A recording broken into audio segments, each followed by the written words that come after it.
A leader creates longing. There's a story behind that.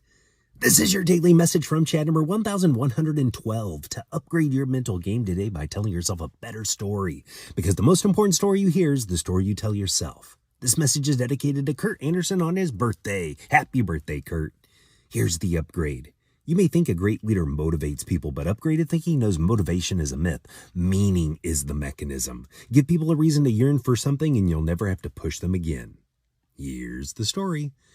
Sidney Harman was to sound what Thomas Edison was to light. He started as an engineer, moved into sales, and in 1953, at age 35, left a good job to co-found Harman Kardon. He was building something, not just speakers, high fidelity. A pure and faithful reproduction of the original. He eventually built Harman International into the premium audio supplier for BMW, Mercedes, and Porsche. He called himself the guardian of the company's soul. But here's the moment that tells you everything about Sidney Harman. At trade shows in the 50s, every competitor displayed their gear on pegboards under fluorescent lights, blasting classical music. Harman Kardon did the opposite.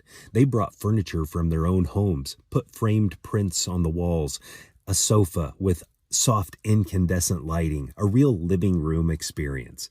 And instead of classical music, they played Frank Sinatra because everyone knew what Sinatra sounded like on cheap radio, and they could instantly hear the difference. Visitors would stop, look around, and ask, "Where is he?" They thought Sinatra was in the room. That's what high fidelity does. It's so faithful to the original that you forget you're listening to a reproduction. And that's what a great leader does. They paint a picture of the future so vivid, so real, people forget it doesn't exist yet.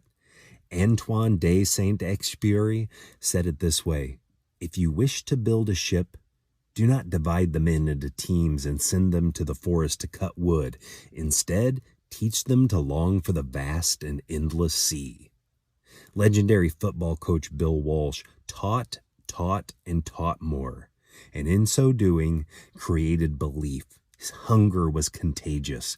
You can only teach others to long for the sea if you long for it first. Motivation won't get you there. Meaning will. The better story to tell yourself is, I don't need to find motivation. I need to find the thing worth longing for. Tell me a story of a leader who inspired you to fromchadsmith@gmail.com. Send someone a text and ask them, what's the thing you most want to see made in the world? You can get a free copy of my book, The Most Powerful Story in the World, by going to fromchad.gumroad.com. The transcript of this message and hundreds of others are always available at www.fromchad.com.